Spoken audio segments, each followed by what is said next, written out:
প্রথম প্রশ্ন, ভাই আপনারা কি অফার লেটার প্রোভাইড করেন? না, আমরা অফার লেটার প্রোভাইড করি না। কথা এখানেই শেষ। এরপরে আর দ্বিতীয় কোনো কথা আসবে না। যারা সরাসরি অফার লেটার চাচ্ছেন তারা দয়া করে ভিডিওটা স্কিপ করে যাবেন। কারণ আমি ইউনিভার্সিটি নিযুক্ত কোনো অ্যাডমিনিস্ট্রেশনের কোনো অফিসিয়াল পার্সন না যে সরাসরি আমি আপনাকে অফার লেটারের গ্যারান্টি দেবো। ইভেন এই ইউনিভার্সিটি অ্যাডমিশন কমিটিও আমার মনে হয় না এভাবে কোনো গ্যারান্টি দিতে পারবে, আমার কাছে মনে হয়। তো ওরা একটা কমিটি হিসেবে ডিসাইড করে যে আপনি অফার লেটার পাবেন কি পাবেন না, এটা কয়েকজনের সম্মতিতে এটা ডিসাইডেড হয়। সো যারা সরাসরি অফার লেটার চাচ্ছেন, আমরা এই ধরনের কোনো কাজ করি না। আর জার্মানির ক্ষেত্রে দিস ইজ কোয়াইট ইম্পসিবল। ওকে, তো আজকে আমরা আলোচনা করব টোটাল অ্যাপ্লিকেশন গাইডলাইন নিয়ে। আমরা বিভিন্নভাবে অনেক ধরনের ভিডিওতে আমরা অনেক কিছু ক্লিয়ার করার চেষ্টা করেছি, বাট তারপরেও অনেকের কাছে অনেক কিছুই ক্লিয়ার হয় না। সো আমার আবার এদিকে সময়ও ম্যাচ করতে পারি না। যখন যেখানে থাকতেছি, যখন যে ধরনের কোয়েরি আসতেছে, তখন সেই কোয়েরিগুলো মিট করার জন্য আমি ইনস্ট্যান্ট কোনো পোস্ট দিয়েছি কিংবা ভিডিও পাবলিশ করেছি। এখানে কিছু চাল রেখে দিয়েছি। এখানে প্রায় সময় পাখি আসে, অনেক ধরনের পাখি আসে, পিজিয়ন থেকে শুরু করে অনেক ধরনের পাখি আসে। সো আমরা কথায় ফিরে যাই। আজকে যে বিষয়গুলো প্রথমেই আসি, আমরা অ্যাপ্লিক্যান্টে যে সমস্ত ইনস্ট্রাকশন দেই, এবং এই ইনস্ট্রাকশনগুলো কিন্তু আমরা নিজের বানানো কোনো কিছু না। অবশ্যই ইউনিভার্সিটির যে ওয়েবসাইট, এগুলো ঘাটাঘাটি করে, এগুলোর উপরে অ্যানালাইসিস করে, রিসার্চ করে প্রাপ্ত যে ইনস্ট্রাকশনগুলো এবং একজন অ্যাপ্লিক্যান্টের জন্য মোস্ট সুইটেবল যে অপশনগুলো, যে ওপিনিয়নগুলো, সেগুলোই আমরা শেয়ার করার চেষ্টা করি। তো আমাদের অনেক পুরাতন একটা পোস্ট আমরা দেখি, এটা আমরা দিয়েছিলাম সেই 1 মে। সেই 1 মেতে আমরা পাবলিশ করেছিলাম। এখন এইখানে আমরা ডকুমেন্ট সাজানোর ক্রমে যে কথাটা, যে পয়েন্টগুলো বলা আছে, আমি সরাসরি সেই পয়েন্টে চলে যাই। প্রথমেই থাকবে ইউনিভার্সিটির অ্যাপ্লিকেশন কমপ্লিট করার পরে যে বারকোড পেজটা আসে। বারকোড পেজ বলতে কি বোঝায়? আপনি অ্যাপ্লিকেশন কমপ্লিট করলে তখনই হচ্ছে বারকোড পেজটা আসবে। আপনি অনলাইন অ্যাপ্লিকেশন যখনই কমপ্লিট করবেন, দেখবেন আপনার কাছে একটা ইমেইল চলে আসবে, এবং ওই ইমেইলে তো থাকবে। এছাড়াও মাই ডকুমেন্টস সেকশনে গেলে ইউনিভার্সিটির যে অ্যাপ্লিকেশন পোর্টাল, টুকান পোর্টাল যেটা, ওটাতে গেলে আপনি ওই বারকোড পেজটা পাবেন। মানে একটা পেজের উপরে বারকোড থাকে, ওটাকে আসলে অ্যাপ্লিকেশন ফর্ম বলে, আমরা বোঝার সুবিধার্থে বারকোড পেজ বলছি। এরপরে আসে অ্যাপ্লিক্যান্ট কম্পিটেন্সি অ্যাসেসমেন্ট সিস্টেম বা এসিএ। এটা আসলে সবার ক্ষেত্রে প্রযোজ্য নয়, এটা হচ্ছে অপশনাল। এটা দেখা যাচ্ছে অনেকে আইসিইতে যখন অ্যাডমিশন নেওয়ার জন্য অ্যাপ্লাই করতেছেন, তাদের ক্ষেত্রে এটা প্রযোজ্য হয়। আবার ম্যাটেরিয়াল সায়েন্সে যারা অ্যাপ্লাই করতেছেন, তাদের একটা অ্যাসেসমেন্ট টেস্ট হয়। এগুলো সাবজেক্ট টু সাবজেক্ট ভ্যারি করে, এটা সবার জন্য প্রযোজ্য নয়। এরপরে যে অপশন তো না আসলে, এরপরে যে পয়েন্টটা, সেটা attachment to the application with table of equivalence. তো এই ইকুইভ্যালেন্স টেবলটাও কিন্তু অপশনাল। এটা আপনার সাবজেক্ট টু সাবজেক্ট ভ্যারি করতেছে। এটা দেখা যাচ্ছে আপনার তে যারা অ্যাপ্লাই করতেছে তাদের জন্য লাগতে পারে। এটা আসলে মানে আমি বলে দিতে পারতেছি না, আমার সবগুলো সাবজেক্টে অ্যাপ্লাই করা নাই। আমার খুবই স্পেসিফিক 2-1টা সাবজেক্টে অ্যাপ্লাই করা হয়েছিল। সো আপনার যখনই আপনি অ্যাপ্লাই করতেছেন টিউডামস্টার সহ সমস্ত ইউনিভার্সিটিতে হাজার হাজার সাবজেক্ট, তো সেইগুলোতে আপনি যখন অ্যাপ্লাই করতে যাবেন, তখন আপনি অপশন পাবেন যে কোনটাতে আপনার ইকুইভ্যালেন্ট টেবল সাবমিট করতে হয়। হ্যাঁ, আর টেবলে আপনারা যেটা করবেন, এই টেবলটার বিষয়ে বলতে গেলে আপনার যে ক্রেডিটগুলো, যে কোর্সগুলো আপনার ম্যাচ করতেছে, সেই কোর্সগুলো আপনি বসিয়ে দেবেন, এবং আপনি যত ক্রেডিট আর্ন করেছেন সেই ক্রেডিটটা আপনি বসিয়ে দেবেন। ওটার সাথে অ্যাটাচমেন্ট হিসেবে আপনার ব্যাচেলরের সার্টিফিকেট তো থাকতেছে, ট্রান্সক্রিপ্ট তো থাকতেছে। সো ট্রান্সক্রিপ্টের সাথে তারা মিলিয়ে দেখবে আপনি ঠিকভাবে পূরণ করেছেন কিনা। এইটা হচ্ছে মেইন বিষয়। আপনি মেকানিক্স যে সাবজেক্ট, যদি কোনো কোর্স থাকে, মেকানিক্স বা আপনার হাইড্রোলজি যে কোনো ধরনের কোর্স আছে, সেই কোর্সের সাথে সঙ্গতি রেখে আপনি ট্রান্সক্রিপ্টে মানে হচ্ছে আপনার ব্যাচেলর স্টাডিতে আপনি কোন কোর্সটা কমপ্লিট করছেন, হ্যাঁ, সেইটা আপনি বসিয়ে দেবেন এবং তার থেকে আর্ন যে ক্রেডিটটা সেটা আপনি বসিয়ে দেবেন। আচ্ছা, এরপরে আসতেছে university grading system evaluation certificate. এটা কেন প্রয়োজন? অনেকের ট্রান্সক্রিপ্টে থাকে যে আপনার মিনিমাম পাসিং গ্রেড, এইটা অনেকের ট্রান্সক্রিপ্টে থাকে, অনেকের ট্রান্সক্রিপ্টে থাকে না। তো আপনার ট্রান্সক্রিপ্টে আছে কি না?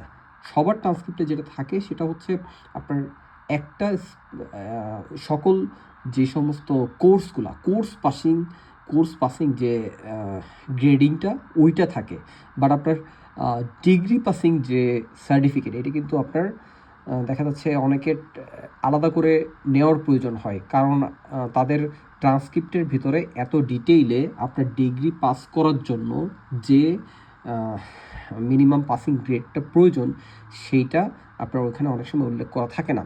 For example, most of the ইউনিভার্সিটিতে আপনার যে কোনো কোর্সে পাস করার জন্য প্রয়োজন হয়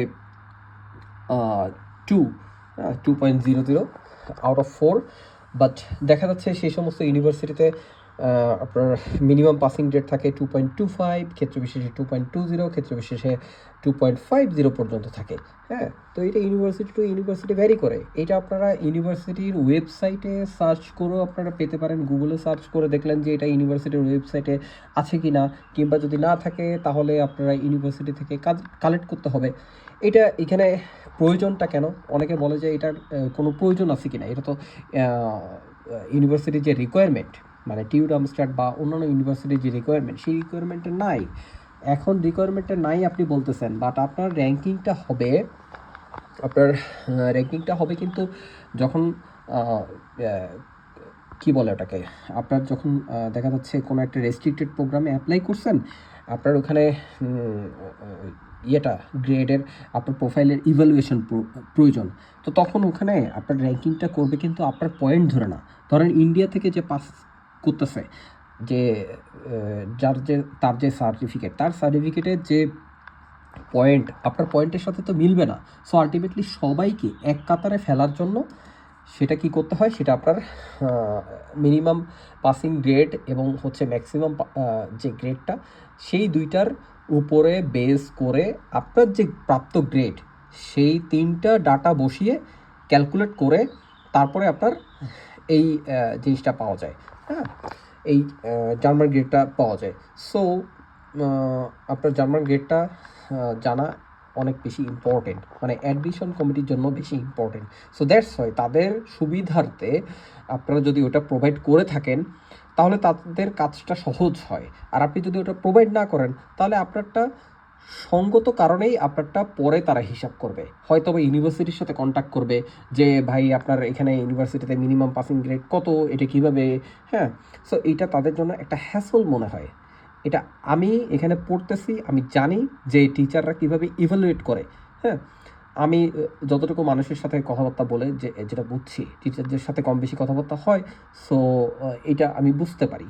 এখন এগুলো সব কিছু দেখা যাচ্ছে ধরে ধরে আপনার যে ওয়েবসাইটে সব কিছু বলা সম্ভব হয়ে ওঠে না। আপনার নিজের থেকে দায়িত্ব নিয়ে বুঝতে হবে যে আপনার যে স্কোর সেটা ইন্ডিয়া কিংবা ফিনল্যান্ড কিংবা পর্তুগাল কিংবা দেখা যাচ্ছে আরব কান্ট্রি থেকে যারা আসতেছে, আপনার কি সেই ওইভাবেই কি যে ম্যাক্সিমাম পাসিং গ্রেড 4-এর মধ্যে, মানে আউট অফ 4-এর মধ্যে তাদের ইভ্যালুয়েশন হচ্ছে কিনা সেটা দেখতে হবে। আমি দেখছিলাম ইন্ডিয়ান একজনের সম্ভবত আপনার আউট অফ 10 হয়, আই এম নট শিওর, আমি এই বিষয়ে যেতে চাচ্ছি না। হোয়াটসএভার, পরের পয়েন্টে যাই। ব্যাচেলর সার্টিফিকেট অ্যান্ড ট্রান্সক্রিপ্ট, হ্যাঁ এটা তো অবশ্যই লাগবে। আপনি মাস্টার্সে যখন অ্যাপ্লাই করবেন তখন ব্যাচেলর সার্টিফিকেট ট্রান্সক্রিপ্ট অবশ্যই প্রয়োজন হবে। এরপরে আসতেছে এইচএসসি সার্টিফিকেট অ্যান্ড ট্রান্সক্রিপ্ট। এই পয়েন্টটায় আমি একটু পরে আসতেছি। আচ্ছা, এরপরে আইএলটিএস সার্টিফিকেট যদি আপনার স্কোর কমপক্ষে C1 হয়, এটা আমি ইন জেনারেল বলে রাখছি, এইটার পয়েন্টটা আমি পরে আসতেছি। এটা C1 শুধুমাত্র যাদের রিকোয়ারমেন্টে C1 আছে তাদের জন্য প্রযোজ্য, যাদের রিকোয়ারমেন্টে C1 নাই তাদের প্রয়োজন নাই। তাদের দেখা যাচ্ছে প্রয়োজন নাই বলতে আমি পয়েন্টটা একটু গুলিয়ে ফেলছি। আইএলটিএস সার্টিফিকেট যদি আপনার C1 হয়, মানে রিকোয়ারমেন্ট যদি C1 থাকে তখন আপনি আইএলটিএস সার্টিফিকেট দিবেন, যদি আপনার C1 লেভেল আইএলটিএস স্কোর থাকে। আর যদি আপনার C1 লেভেল স্কোর না থাকে তখন আপনি MOI যে লেটারটা সেটা দিবেন। হ্যাঁ, তো এইটা কেন আমি বলছি যে আপনার যদি MOI দিচ্ছেন হচ্ছে C1-এর সাপোর্টে, বাট আপনি যদি আইএলটিএস স্কোর থাকে 6 বা 5.5 তখন হয় কি ওই জিনিসটা একটু সাংঘর্ষিক হয়ে যায়। হ্যাঁ, সো এই কনফ্লিক্ট বা এই কনফিউশন এড়ানোর জন্য আপনারা যদি মানে যে কোনো একটা C1 লেভেলের সার্টিফিকেট দেন তখন সেটা আর কোনো কনফ্লিক্ট তৈরি করতেছে না। আবার ইউরোপাস সিভি, মানে আপনার এখানে যে সিভিটা এটা দিবেন, এই সিভিটার সাথে আপনি যখন ওই যে ইংলিশের যে লেভেলটা লিখবেন সেইখানটায় যেন আপনি C1 উল্লেখ করে দেন। এটাও ওই একই, মানে কনফ্লিক্ট এড়ানোর জন্য আইএলটিএস, MOI এবং হচ্ছে সিভি, এই তিনটা জায়গায় আপনি যদি তিনটা স্কোরই দেন বা তিনটা ডকুমেন্টই দেন তাহলে তিন জায়গায় যেন আপনার C1 লেভেলটা থাকে। আচ্ছা, পাসপোর্টের পরিষ্কার ও স্পষ্ট স্ক্যান কপি, এটা সবারই আলহামদুলিল্লাহ আছে, কোনো সমস্যা নাই। মোটিভেশন লেটার, এটা একটা অপশনাল বিষয়, এটা হয়তোবা ইউনিভার্সিটি অনেক সময় চায় না, বাট আমার কাছে মনে হয় যে আপনি যদি মোটিভেশন লেটার সাবমিট করেন, এটা আমাদের পক্ষ থেকে রিকমেন্ডেড, মানে আমার ব্যক্তিগত অভিজ্ঞতা থেকে আমি যা বলতে পারি, মোটিভেশন লেটার দিলে হয় কি আপনার পুরো প্রোফাইলের সামারি আপনি ওই লেটারের ভিতরে এক্সপ্লেইন করতে পারতেছেন। হ্যাঁ, তখন দেখা যাচ্ছে অনেক জায়গায় অনেক ধরনের কনফিউশন থাকতে পারে যে এই ছেলে এই সময় থেকে এই সময়ের ভিতরে কি করছে, এই ছেলে কি আসলে পড়াশোনার সাথে ছিল, কিংবা এই ছেলে কি কোনো প্রফেশনাল কাজকর্মের মধ্যে ছিল কিনা। তো এই জিনিসগুলো পুরোটাই ক্লিয়ার করা যায় আপনার মোটিভেশন লেটারের ভিতরে, সেটা আপনার গ্যাপ এক্সপ্লেইন করা হোক, সেইটা আপনার পড়াশোনার যে ধারা পরিবর্তন, ধরেন আপনি পড়ছেন ব্যাচেলর একটা সাবজেক্টে, আপনি অ্যাপ্লাই করতেছেন ডিফারেন্ট কোনো সাবজেক্টে, কেন করতেছেন সেই পুরো জিনিসটা ব্যাখ্যা করার জন্য আপনার মোটিভেশন লেটার প্রয়োজন হয়। আচ্ছা, এবার আসে হচ্ছে রিকমেন্ডেশন লেটার। রিকমেন্ডেশন লেটার এখানে এখানে যে বিষয়টা বলা যায়, রিকমেন্ডেশন লেটার কমপক্ষে এক বা দুইটি, একটা যখন দিবেন তখন আপনার কাছে রিকোয়েস্ট থাকবে যে আপনি রিকমেন্ডেশন লেটার আপনার যে কোর্স কোঅর্ডিনেটর, ঠিক আছে, তার কাছ থেকে দিবেন, কারণ সেই আপনাকে সবচেয়ে ভালো চিনে। এমন কারো কাছ থেকে এনে দিলেন যে আপনাকে পার্সোনালি চিনে না, সে কিন্তু আপনার বিষয়ে ইন ডিটেলে যাবে না, সে কিন্তু একটা মানে আপনার ইন জেনারেল একটা রিকমেন্ডেশন লেটার লিখে দেবে, যেটা পড়লেই আসলে বোঝা যাবে যে সে আপনাকে চিনে না। সো এই ক্ষেত্রে আমাদের সাজেশন হচ্ছে রিকমেন্ডেশন লেটার আপনার হয়তোবা প্রয়োজন মানে আছে, এটা ইউনিভার্সিটির ওয়েবসাইটে বলা নেই, বাট আপনি হচ্ছে আপনার প্রোফাইল বেটার হিসেবে উপস্থাপন করার জন্য আপনার রিকমেন্ডেশন লেটার আপনি সাবমিট করতে পারেন। এখন আপনার যে পাবলিকেশন আছে এটা তো ইউনিভার্সিটির ওয়েবসাইটে বলা নাই, আপনার যে জার্নাল আছে এটা তো ইউনিভার্সিটির ওয়েবসাইটে রিকোয়ারমেন্টে বলা নাই, তাই বলে কি আপনি দিবেন না? আপনার অবশ্যই প্রোফাইলটাকে ভারী করার জন্য এগুলো দিবেন। অনেকে মানে কথা বাড়াতে গেলে দেখি যে উল্টা আরও ঝগড়ার পর্যায়ে চলে যায়, এটা তো চাই নাই, তাহলে আমি দিব কেন? তাদের সাথে আর কথা বাড়ানো যায় না, সো আমরা তাদেরকে জোর করতে পারি না যে ভাই তোমাকে অবশ্যই দিতে হবে মোটিভেশন লেটার, তোমাকে অবশ্যই দিতে হবে রিকমেন্ডেশন লেটার। এক্ষেত্রে তো কিছু করার নেই। ওয়ার্ক এক্সপিরিয়েন্স সার্টিফিকেট, এখানে যদি আপনি সার্টিফিকেট দিতে পারেন খুবই ভালো। এর সাথে সাথে এই যে রিকমেন্ডেশন লেটার, একটা কোর্স কোঅর্ডিনেটর, একটা আপনার ডিপার্টমেন্টের হেড অথবা যে প্রফেসর আপনাকে চিনে ভালো করে, সেটার সাথে সাথে আপনার যে ওই ওয়ার্ক এক্সপিরিয়েন্সে যদি কারো কাছ থেকে কোনো ওইখান থেকে যদি কোনো রিকমেন্ডেশন লেটার নিতে পারেন সেটা আরও ভালো হয়, খুবই ভালো হয়। আচ্ছা, এরপরে আসতেছে অন্যান্য এডিশনাল অ্যাচিভমেন্ট সার্টিফিকেট যদি প্রযোজ্য হয় এগুলো আপনি দিতে পারেন। হ্যাঁ, আচ্ছা, এরপরে আসে এসএসসি সার্টিফিকেট, ট্রান্সক্রিপ্ট, এগুলো জমা দেওয়ার প্রয়োজন নাই, কেউ দিলে আমরা না করি না, কারণ এটা আসলে আপনার মানে কি বলে ইউনিভার্সিটির যে রিকোয়ারমেন্ট যে ওয়েবসাইট সেটাতে আসলে এসএসসি উল্লেখ করে ওভাবে বলা নেই, কারণ ইউরোপিয়ান স্টাইলে আপনার স্কুল বলতে সরাসরি 12 পর্যন্ত বুঝে, মানে আপনার ক্লাস 10-এর পরে 11-12 আপনার স্কুল, যে বাংলাদেশি প্যাটার্নে যে আমরা স্কুল বলতে ক্লাস 10 পর্যন্ত বা এসএসসি পর্যন্ত বুঝি, আসলে এইখানে ব্যাপারটা এরকম না। আচ্ছা, নেক্সট পয়েন্ট, ব্যাচেলর সিলেবাস অনেকে সংযুক্ত করতে চায়। ব্যাচেলর সিলেবাস বিশাল বড়, আপনার কি মনে হয় এই ব্যাচেলর সিলেবাস কেউ পড়বে? আমি জানি না এই ইউনিভার্সিটি অ্যাডমিশন কমিটি পড়ে কি না। হ্যাঁ, ক্ষেত্র বিশেষে তারা চেয়ে থাকে, সেটা মেইল করে, সেটা আলাদা করে চেয়ে থাকে। যদি আপনার ট্রান্সক্রিপ্ট এবং হচ্ছে প্রোফাইল বুঝতে তাদের সমস্যা হয়, ওই যে কথায় বললাম যে আপনার মোটিভেশন লেটারে আপনার প্রপারলি সব কিছু ডিসক্রাইব করবেন, সব কিছু এক্সপ্লেইন করে বোঝানোর চেষ্টা করবেন। আপনার ব্যাচেলর যে কোর্সগুলো এবং হচ্ছে আপনি মাস্টার্সে যে কোর্সে অ্যাপ্লাই করতেছেন, এই প্রপার লিঙ্ক আপটা, এই জিনিসগুলো এক্সপ্লেন করে বোঝানোর চেষ্টা করবেন। আমার কাছে মনে হয় যে এক্সট্রা বা এডিশনাল যে সমস্ত কোয়েরিজ, এই কোয়েরিজের পরিমাণ কমানোর জন্যই হচ্ছে 2 পাতার একটা মোটিভেশন লেটার দরকার। হ্যাঁ, আচ্ছা, এরপর আসতেছে ব্যাচেলর সিলেবাস। তো এটা তো গেল। সকল ডকুমেন্ট অবশ্যই পরিষ্কার স্ক্যান করা এবং পড়ার উপযোগী হতে হবে, এটা তো খুবই স্বাভাবিক কথা। ডকুমেন্টগুলোর ক্রম অবশ্যই উপরের তালিকা অনুযায়ী বজায় রাখতে হবে। অবশ্যই বলতে এমন না যে আপনি ওভাবে না দিলে আপনার ডকুমেন্ট আমরা সাবমিট করবেন, ব্যাপারটা অমন না। তবে অবশ্যই অবশ্যই আপনার বারকোডের যে পেজটা, সেটা সবার উপরে রাখবেন। সকল ফাইল একত্রে মার্চ করে একটি মাত্র পিডিএফ আকারে সাবমিট করবেন প্লিজ। কারণ আপনি 2টা ফাইল দিলেই আমাকে ওই 2টা ফাইল ওপেন করে 2টা প্রিন্টের কমান্ড দেওয়া লাগতেছে। আমার 2টা কমান্ড দেওয়ার মতন এই যে মানে এক্সট্রা টাইম, ঠিক আছে, আপনার কাছে মনে হচ্ছে এটা খুবই কম, কিন্তু আমাকে হান্ড্রেডস অফ অ্যাপ্লিক্যান্ট নিয়ে এভরিডে ডিল করতে হচ্ছে। সো কাইন্ডলি আপনারা ট্রাই করবেন যে একটা পিডিএফে যদি আপনার কোনো ডকুমেন্টে কারেকশন থাকে, তাহলে ওই স্পেসিফিক ডকুমেন্ট কারেক্ট করে আবার মার্জ সিঙ্গেল পিডিএফে আপনারা সেন্ড করবেন কাইন্ডলি। এবং যে মেইল আগে করেছিলেন সেই মেইলের রিপ্লাইতে আপনারা গিয়ে ওই মেইল করবেন। আপনি যদি আবার হচ্ছে নতুন করে মেইল করেন, তাহলে কিন্তু আমরা মানে ট্র্যাক হারাই ফেলবো। আপনার যে থ্রেডটা, মেইলের যে থ্রেডটা, সেই থ্রেডটার ভিতরে থাকলে তখন আমরা বুঝতে পারবো আপনাদের সাথে প্রিভিয়াস যে কনভারসেশন কি হয়েছে না হয়েছে, পুরা ডাটা, পুরা হিস্টোরি আমাদের কাছে তখন থাকতেছে। আমাদের সাথে কমিউনিকেট করতে তখন আপনার ইজি হবে এবং আমারও ইজি হবে। হ্যাঁ, আচ্ছা, নেক্সট পয়েন্ট, যাদের 2 ও 3 নম্বর ডকুমেন্ট নেই, 2 নম্বর 3 নম্বরে সিলেবাস এগুলা, ও আচ্ছা, না 2 নম্বর 3 নম্বর ডকুমেন্ট ছিল, এই যে এগুলো তো অপশনাল এবং এগুলো ছাড়াই তারা সাবমিট করতে পারবেন। মাল্টিপল ফাইল গ্রহণযোগ্য নয়, এটা এমন না যে দিলে আমরা সাবমিট করবো না, সাবমিট করবো, কিন্তু আপনাদের কাছে রিকোয়েস্ট সময়টা মানে বাঁচানোর জন্য আর কি। আচ্ছা, এবার আসি, আমি যেগুলো বললাম সেগুলো আসলে কতটুকু যুক্তিযুক্ত।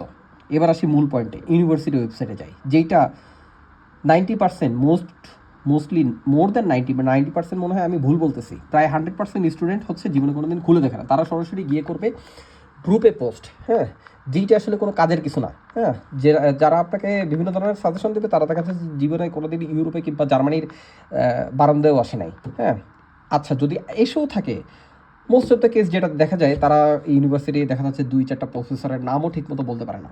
সো কাইন্ডলি এমন মানুষের কাছ থেকে সাজেশন নেওয়া বন্ধ করেন, আপনারা ইউনিভার্সিটির ওয়েবসাইটটা ভালো করে ঘাটাঘাটি করা শুরু করেন। ঠিক আছে, এখনও পর্যন্ত যারা অফার লেটার পাননি, যারা অফার লেটারের জন্য দৌড়দৌড়ি করতেছেন, তাদের কাছে রিকোয়েস্ট, আপনারা সকল ইউনিভার্সিটি, যার মানে যদি 100 ইউনিভার্সিটি ঘাটতে হয়, তাহলে 100 ইউনিভার্সিটি নিয়ে আপনারা ঘাটাঘাটি করেন। এইটা আপনাকে অনেক অনেক নলেজ দিবে। এই নলেজ আপনার বৃথা যাবে না, আপনি তখন আরও 10 জনকে গাইড করতে পারবেন। আজকে আপনি শিখলেন না, আজকে আপনি বড় ভাইয়ের কথা শুনে আপনি একটা ভুল অ্যাপ্লিকেশন করে ফেললেন, আপনার অফার লেটার আসলো না। জার্মানিতে কোয়াইট ইম্পসিবল আপনি অফার লেটার পান নাই, এত শত পাবলিক ইউনিভার্সিটি, আর আপনি একটা অফার লেটার পান নাই, এটা সম্ভব না। এটা অবশ্যই আপনি ভুলভাবে গাইডেড হয়েছেন, দ্যাটস আপনি অফার লেটার পান নাই, I must say. Whatsoever, পরের পয়েন্টে যেটা বলতে চাচ্ছিলাম সেটা হচ্ছে application to the TU Darmstadt with international university entrance qualification. হ্যাঁ, এখন আসি ইউনিভার্সিটির ওয়েবসাইটে কি বলতেছে রিকোয়ার্ড ডকুমেন্টস। হ্যাঁ, প্রথমেই আসি, to apply you will need the following documents. প্রথম পয়েন্টেই হচ্ছে school leaving certificate in the original language and a certified translation. যদি আপনার ইংলিশ বা জার্মানে না থাকে, ডিফারেন্ট কোনো ল্যাঙ্গুয়েজে থাকে, তখন হচ্ছে এটার প্রয়োজন হচ্ছে।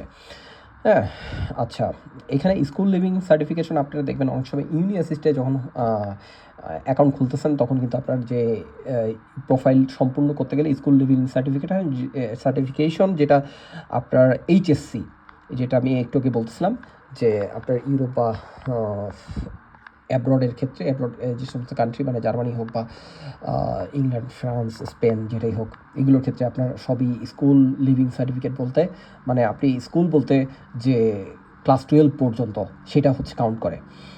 এরপর আসতেছে list of grades and subject in the original language and certified translation.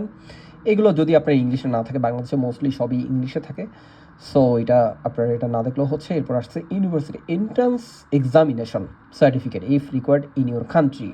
ওকে, এখন আমাদের এরকম কোনো স্পেসিফিক এক্সাম নাই যে এইচএসসি পাস করার পরে আপনাকে ইউনিভার্সিটি যে এন্ট্রান্স এক্সাম, হ্যাঁ, এইটা আপনাকে দিতে হচ্ছে, ঠিক আছে? এরকম কোনো ইয়ে নাই যে আপনি ইউনিভার্সিটি এক্সামের এলিজিবিলিটি অর্জন করার জন্য আপনাকে স্পেসিফিক কোনো এক্সাম দিতে হচ্ছে। আপনি যখন এইচএসসি পাস করে ফেলতেছেন, এটাই আপনার ইউনিভার্সিটি এন্ট্রান্স এক্সামিনেশন বা এন্ট্রান্স সার্টিফিকেট। এই এক্সামের যে রেজাল্টটা যেদিন পাবলিশ হচ্ছে সেটাই আপনার ওই সার্টিফিকেশন ডেট, ঠিক আছে? এখন এটা অনেকে বলবেন আমাকে যে ভাই, ওই ভাই তো বলছে এটা ব্যাচেলরের কথা, এই ভাই তো বলছে, এই ভাইয়ের ভিডিওতে আমি দেখছি এটা ব্যাচেলরের কথা। এটা কেন ব্যাচেলর না আমি সেটা এখন প্রমাণ করতেছি।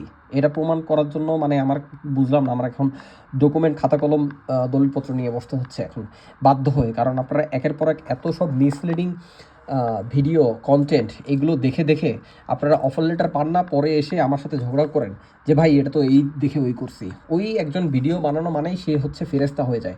আর আমি ভাই কোনো কন্টেন্ট ক্রিয়েটর না, আমি মেকআপ লাগিয়ে আমি কখনোই চেহারা দেখে এই কন্টেন্ট তৈরি করতে পারি না। আমি জানি না 1 বছর পরে 1 মাস পরে আমি কখনো চেহারা দেখে কন্টেন্ট তৈরি করবো কিনা, বাট আমার বিন্দুমাত্র ইচ্ছা নেই, এখন পর্যন্ত ইচ্ছা নেই। আল্লাহ আমাকে মানে ওই পথে মানে ওই অবস্থায় না ফেলুক যে আমার চেহারা দেখে কন্টেন্ট করতে হচ্ছে। আমি ইচ্ছা নেই, সোজা কথা, আমি এখন পর্যন্ত ইচ্ছা নেই। আমি খুবই মানে ইন্ট্রোভার্ট পারসন, হ্যাঁ। সো আমি ইন্ট্রোভার্ট থাকার চেষ্টা করি। মাঝে মধ্যে 2-1টা ছবি টবি পাবলিশ করছি, ঠিক আছে, হয়তো বা সেটা হচ্ছে শুধু দেখা যাচ্ছে আমি এই জায়গায় গেছি, আমার খুব মন চাইছে যে আপনাদের সাথে শেয়ার করি, আমার একটা ভালো লাগার বিষয় শেয়ার করি, সেভাবে আর কি। বাট আমার ব্যক্তিগতভাবেও খুব ইচ্ছা নেই যে ওইভাবে কন্টেন্ট তৈরি করবো। এবং দেখা যাচ্ছে যে মানে আপনারাও যখন জার্মানি আসবেন, আপনারা সবার সাথে হাই হ্যালো করবো, সেলফি তুলবো, না, I just want to be myself and want to stay at home after all. Okay, so যেটা বলছিলাম, copy of passport, ID page, এটা তো লাগতেছেই, হ্যাঁ। Proof of your language skills, in addition you have attended university. এই যে আমি যে প্রমাণের কথা বলছিলাম, ডিগ্রি সার্টিফিকেট, আপনি যখন ব্যাচেলর পাস করতেছেন তখন আপনার ডিগ্রি সার্টিফিকেট। এখন এই যে অ্যাপ্লিকেশন ফর ইন্টারন্যাশনাল স্টুডেন্টস, ঠিক আছে, এটা কিন্তু আপনার ওভারঅল ব্যাচেলর এবং মাস্টার্স অ্যাপ্লিক্যান্টদের জন্য। সো প্রথমে উপর পর্যন্ত যে জিনিসগুলো ছিল, university entrance examination, school leaving certificate, এটা কিন্তু আপনার বোথ ব্যাচেলর এবং মাস্টার্স অ্যাপ্লিক্যান্টদের জন্য প্রযোজ্য ছিল, ঠিক আছে। আর যখন আপনার মাস্টার্সের জন্য ইয়ে করতেছেন, মানে আপনি if you have attended university, তখন হচ্ছে আপনার ডিগ্রি সার্টিফিকেট আসতেছে। এবার আপনি আমাকে বলেন, এইটা যদি হয় আপনার ডিগ্রি সার্টিফিকেট, তাহলে ইউনিভার্সিটি এন্ট্রান্স সার্টিফিকেট তাহলে কোনটা বলতে পারবেন? এটা কিভাবে হয়? যে আপনাকে বলে, যারা ভিডিও তৈরি করে তাদেরকে একটু জিজ্ঞেস করেন ভাই এগুলো কিভাবে হয়। থাক, জিজ্ঞেস করে সময় নষ্ট করার দরকার নেই, কারণ তাদের হয়তো বা আসলে ইউনিভার্সিটির ওয়েবসাইট জীবনে কোনোদিন ঘাটে কিনা সন্দেহ। হোয়াটসএভার পরের পয়েন্টে যাই, transcript of records for each semester in the original language as well as a certified translation of the transcript. আপনার ট্রান্সলেশন এই লাইন পড়ারই দরকার নেই, আমি খুব ভালো করে জানি আপনার ইউনিভার্সিটিতে ইংলিশে সার্টিফিকেট দিচ্ছে বা ট্রান্সক্রিপ্ট দিচ্ছে। If you would like to apply for a master's program and are in the semester of your bachelor degree, you can apply in the last semester of your bachelor degree. You can apply us and submit the following document: certificate regarding prospective graduation from the university। হ্যাঁ, এটা যারা হচ্ছে ইউনিভার্সিটিতে এখনও পর্যন্ত পড়তেছে এবং হচ্ছে লাস্ট সেমিস্টারে আছে, তাদের ক্ষেত্রে এটা প্রযোজ্য। Which you complete the bachelor programme, আপনার প্রসপেক্টিভ যে টাইম ফ্রেমটা সেটা উল্লেখ করে দেবেন। In the original language as well as certified transcript of records of each semester in the original language as well as certified translation of the transcript. ও আচ্ছা, খুবই ইম্পর্টেন্ট পয়েন্ট, এত বোল্ড করে দিছে, জীবনে কোনোদিন ইউনিভার্সিটি ওয়েবসাইট আপনারা ঘাটাঘাটি করার নাই। Notarisation of the documents to be submitted is not required, এত সুন্দর করে বলে দিছে, তারপরেও আমার মেসেঞ্জারে আমার পার্সোনাল ইনবক্স থেকে শুরু করে আমার যে পেজের ইনবক্সে গিয়ে আমার ঝগড়া করতে হয় ভাই এই নোটারাইজেশন লাগবে কি লাগবে না। My goodness.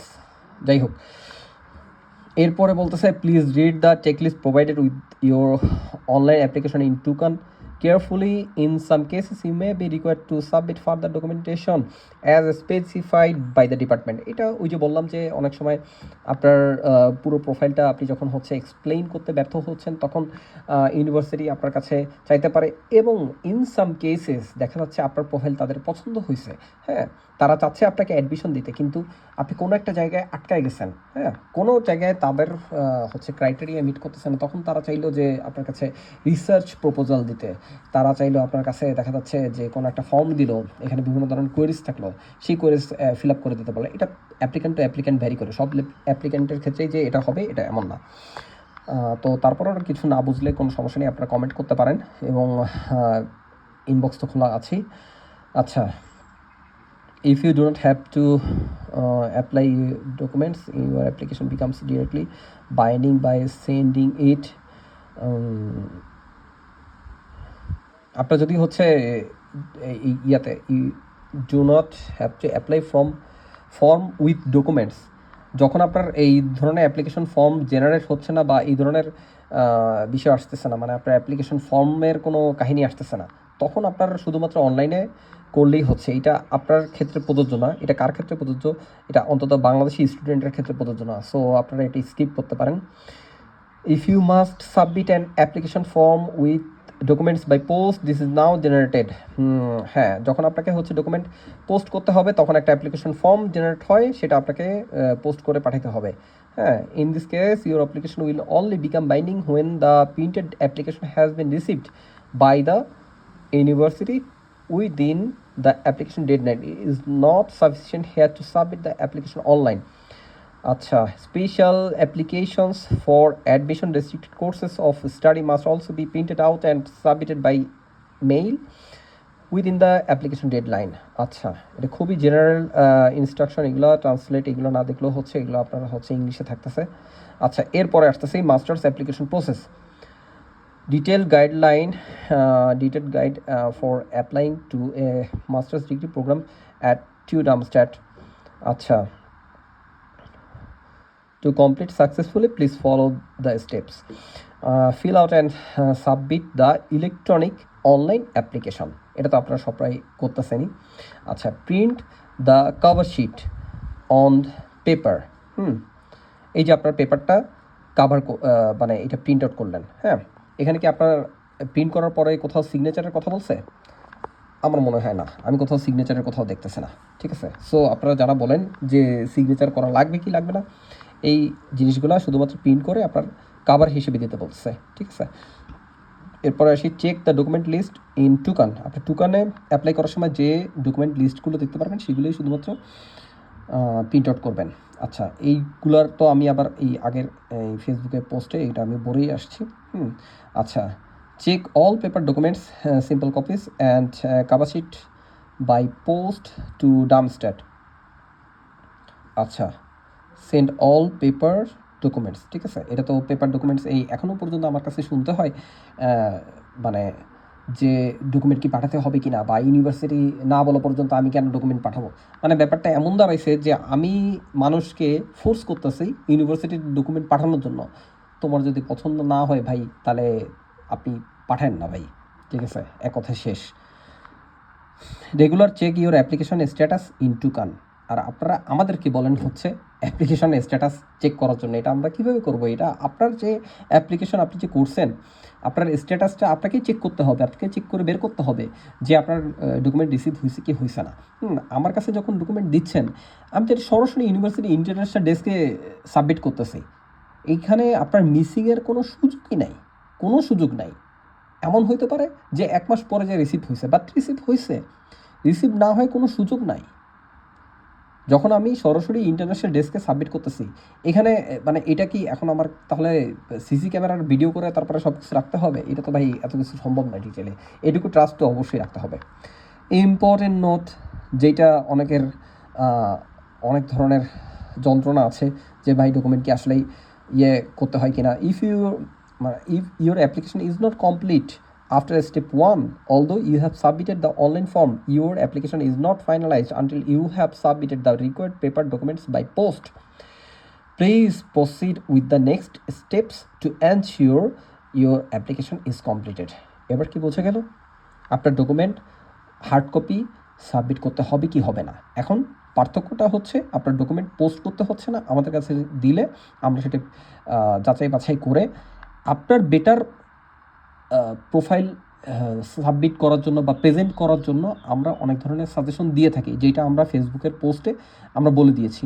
হ্যাঁ, এখন সেইটা আপনারা ফলো করবেন কি করবেন না, এটা totally it's up to you. We are not forcing anyone. However এইটা আপনারা এই যে স্ট্যাটাসের কথা বলা আছে, এই যে go to my application to TUCaN account and click print, আপনার যে বারকোড যে পেজটা ওই পেজটা প্রিন্টের কথা। আর হচ্ছে review the require document list থেকে আপনারা মাই অ্যাপ্লিকেশন এখানে গিয়ে ডকুমেন্ট সব কিছু করবেন, আপনারা কোথায় পোস্ট করতে হবে এটা সব কিছু বলা আছে।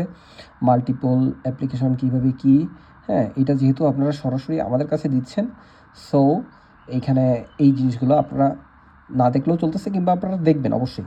ইউনিভার্সিটির ইনস্ট্রাকশনের বাইরে যায় কোনো কিছু করবেন না।